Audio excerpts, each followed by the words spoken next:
Hello, freak bitches. I got a question for you, man. Okay. So, I've been a fan of you for a long time, right? So what? Thank you. Appreciate it. I appreciate you. Appreciate it. What? What made you make the switch from like being a moon landing denier to like? That's a good question. Crazy if you don't. think we No, went I there. don't think we're crazy. No, this is my take on it. Absolutely, I don't know enough about astrophysics, about space travel, Right. about the science that's the work that's been done, about how to get a rocket to the moon and back. I definitely don't know enough. It's rocket science.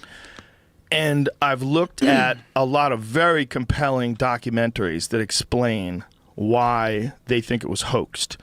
And they'll show you some footage, and you can look at some of the footage, and it looks fake as fuck. There's some footage that, to me, looks really doctored. There's To this day? Yeah, to this day. There's some when you ever seen ones where it looks like they're on wires, like the astronauts are on wires? I have. There's some where there's a video where they look like they're on a trampoline. They're bouncing around on trampolines. Mm-hmm. The physics are different in different videos. This is where it gets weird. Like the physics are different from the Apollo 11 moon landing. We see them waddle around on the surface of the moon. They're moving at like half speed. And then you see them in other ones, like the one where they bounce around the air. You're like, wow, they're moving different. They're in the same thing, but it looks different. The first one was very grainy. They showed it on a projection screen. Right. There's a couple different possibilities. One possibility is it just looks weird because it's on the moon and your brain is trying to interpret it and your brain's going, well, that's fake, because you don't really understand what 1/6 Earth's gravity really does to a body. It is, yeah. That's one possibility. Another possibility, which has been shown to be true, is that some of the stuff that they passed off as being legitimate photographs of space travel was actually test runs where they blacked out the background and pretended that they were in space. And there's one really clear example of this. It's Michael Collins. Michael Collins, who was a guy who was aboard Apollo 11. Right. And Gemini 15, there's a photo of him in the middle of a, what is it when they walk around outside the spacewalk? They call it spacewalk? Yeah.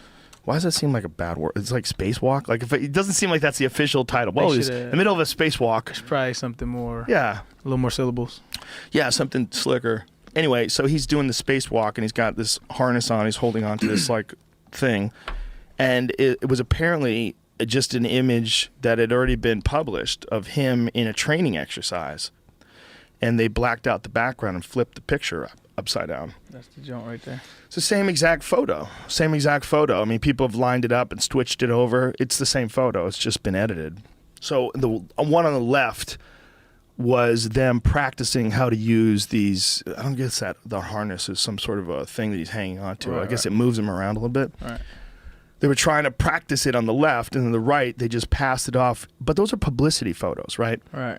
So you got to go, well, okay, well, who approves of publicity photos? It could easily be just some idiot who works in the publicity department who did marketing, who didn't think they had enough photos from the moon that were good of spacewalks. It's probably insanely difficult to take a spacewalk photo. Right. So does that mean that they faked the moon landing? No, but it means that people fake things. So you got to got to be really objective and looking at that. Right. Okay, so people say fake things. They definitely filmed a lot of the training exercises that they did of the moon landing. Right. They filmed a lot of shit. They definitely did. If that has already been proven, that they took this fake photograph and they tried to pass it off as a real spacewalk, it's entirely possible that some of the stuff that they filmed, they made out to look like they were on the moon when they were not. Right. But does that mean they didn't go to the moon? No, it doesn't. And so when I was saying it proves that they didn't go to the moon, my critique of myself is that I didn't look at it objectively because I wanted one conclusion to be true. And I wanted that conclusion to be that the moon landing was fake. So I looked at it and I was saying to myself, okay, did I come to this conclusion because there's a lot of evidence that shows it to be fake, or have I seen a lot of evidence that looks fake? And does that mean that they didn't go to the moon? Right. No, it doesn't. There's a bunch of different possibilities. There's a ton of different possibilities. There's also the possibility that whatever photographs they took can get severely damaged in the radiation of space, and that it was really difficult to do. Right. that's possible too, and that they decided somehow or another that they were going to pass off these, that they actually did go, and they're deciding they're going to pass off some of these fake videos. So there's a bunch of possibilities. The possibility that it looks fake because I'm dumb and because I don't understand anything about the physics of 1/6 Earth's gravity, and it just looks weird because it's shitty film. It's 1969. That's possibility number one. Number two is they fake some things. Or number three is they didn't really have good footage because, like, you couldn't take film through the airport. Remember that? Yeah. Like, people would go through those radar detectors, and your film would get jacked, and they weren't responsible. I didn't have any film, but I know people that I have friends that are photographers, and my uncle's a photographer, and he would tell me you can't send the film. Like, if you have you take a roll of film and awesome so pictures. How would they get it through? I don't know. I don't know what the fuck they did, but I know that some film has been damaged, or maybe it's an urban myth. Maybe find out if film got damaged by those radar things at the airport. X-rays at the airport. I could appreciate the mindset though of looking at your opinion objectively and saying, "Am I tripping? Let's look at the facts and say I'm just not really sure." I think that's the problem with people today, and people period, is that they're afraid to say I don't know. Yeah. You know what I mean? They're super afraid. It's like, to me, ignorance is such a gift. Like, it just gives you an opportunity to learn some shit if you're humble enough. Like, don't assume you know shit. Like, even the shit I feel like I know, I still feel like I don't know. Yeah, well, that seems you have a very healthy ego for a big, young, fucking super athlete. It's fucking football, man. Like, I know, but I'm saying saying your ego is very healthy. You have a really good way of looking at things. It's I think that's the right way to be, man. You can't be married to like ideas and opinions like that because they're not you, but we think that they are. They're like an extension of us, so we want to win these arguments. That's and what, we want, we want to be right. I think it gets real scary when you want to be right, and then you're willing to ignore evidence that might show that you're wrong. Right. And that's how I felt about myself. And by the way, if you wanted a conspiracy that's a good one, that seems like it might be possible, the moon landing is one of the best ones. And this is why it's so attractive. Between 1969 and 1973. You still on the fence about this, huh? No, I'm not at all. Okay. But I'm on the I don't know shit fence. That's where I live. All right. But between that Got a lot time, of facts on this side. I'm with you though. they sent, I think it was 7 missions. 6 of them were successful. The only one that wasn't successful was Apollo 13, right? They sent these fucking people around the moon, 250,000 plus miles out there and back. But ever since then, all they've been able to do is get people into near Earth orbit. Ever since then, like the highest anyone's ever gone, I think it's 400 miles. So they went from 260,000 miles all the way to the moon and back to 400 miles. Everything is like inside. And they've never gone through the Van Allen radiation belts. They've never gone to deep space and returned. They haven't done that since 1973. I thought, and I could be wrong, but I thought it was because of like funding. Could be. Like, because, you know, meanwhile, LACMA's got funds. Show me how that makes sense. You don't want to fund space travel. You want to fund that fucking acrylic box. Amber box. Great adjective, by the way. That's perfect. It is a great one. I don't think that I know whether or not we went to the moon, but I'm telling you that if you wanted a juicy conspiracy to get excited about, I've looked into it. It's man. the best one to get excited about. They lost all the data. I see, because like I see, like, you know, you go down the YouTube wormhole. You know, start watching Barry Sanders highlights, and then all of a sudden I'm looking at JFK being Michael Jackson or some shit.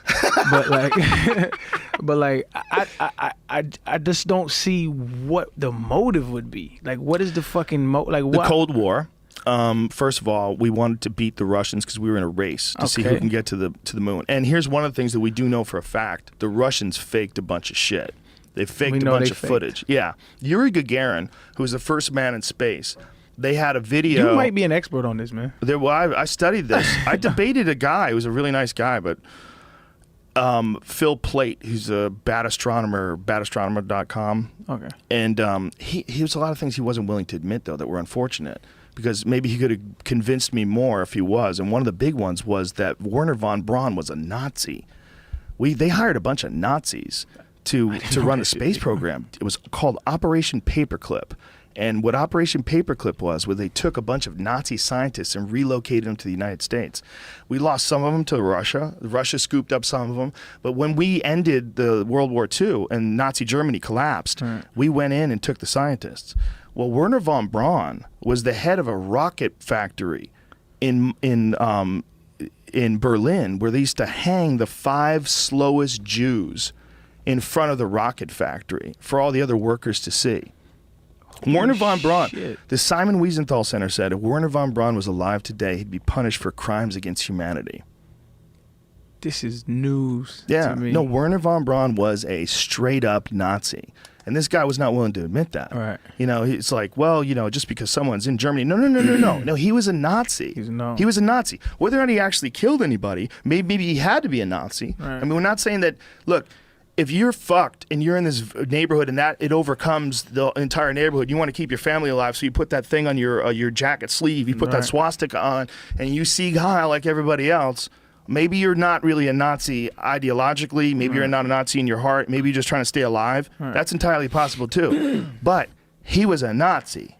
He was a fucking Nazi. And they had slaves that were running rocket factories in Berlin where they were figuring out how to make rockets. That's brand new. I need to. Yeah. Operation Paperclip.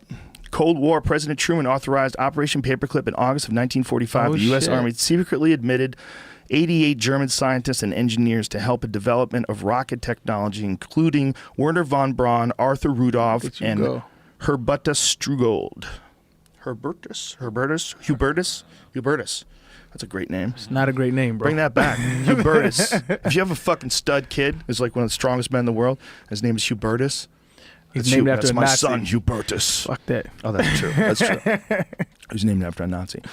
So there was like something in the debate that guy was not willing to admit, which made me even more skeptical that he was right about the other stuff. The other thing was that they, like, moon rocks that they've collected from the moon have turned out to not really be moon rocks. Like, a bunch of them for sure have been tested by scientists, and they've found that these rocks are from another planet.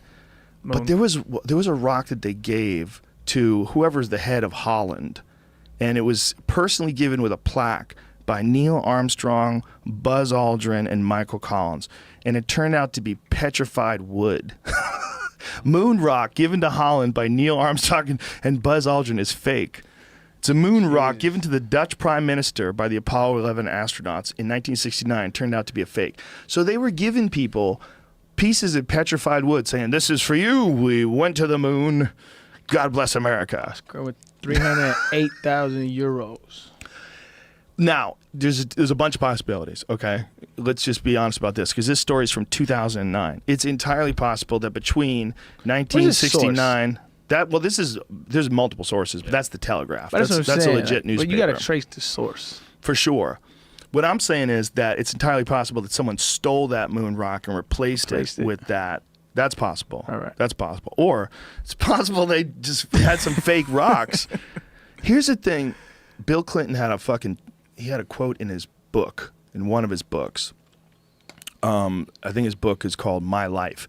And he had a quote about the moon landing and a story about him having this conversation with a carpenter. And that this carpenter said that he didn't believe the moon landing. He goes, them television fellers, they can make anything look real. And he said, this is a quote in Bill Clinton's fucking book. He said, back then I thought that guy was a quack. But or a crank, whatever, crazy person. But after 8 years in the White House, I was wondering if he wasn't ahead of his time. Oh, wow. This is a guy that was the fucking president of the United States. And he's talking specifically about an old carpenter telling him the moon landing was fake. And then he says, I wondered after 8 years in the White House if that guy wasn't ahead of his time. Causation, correlation. Yeah. No, look, could be bullshit. Yeah. Could be bullshit. 100%. It could be just a good story. But I think that's the thing about conspiracy theories. Is like they lead you on all these dead-end chases. Oh, yeah. So to the long answer of your question, that's where I stood on this whole moon landing thing. That's why I came around to thinking it a different way. Right. I was way too convinced that I was right. Right. I'm like, I'm convinced I was right, but it's fucking real low levels of understanding of any of the science of this stuff. Yeah, I think that's the problem is, as a society, we're so scientifically illiterate, you know, and that causes so much room for speculation. And you're kind of a prisoner of people who are masters of their craft. You're kind of a prisoner to their quote unquote agenda. I don't want to put that bad of a term on it, but you're kind of a prisoner of that because we don't have any choice but to take their word for it or to pursue it yourself. Right, to learn about what they're talking about yourself, to know if they're right or not. Yeah. Well, that's absolutely the case, right? Because you know that's the case in almost everything else.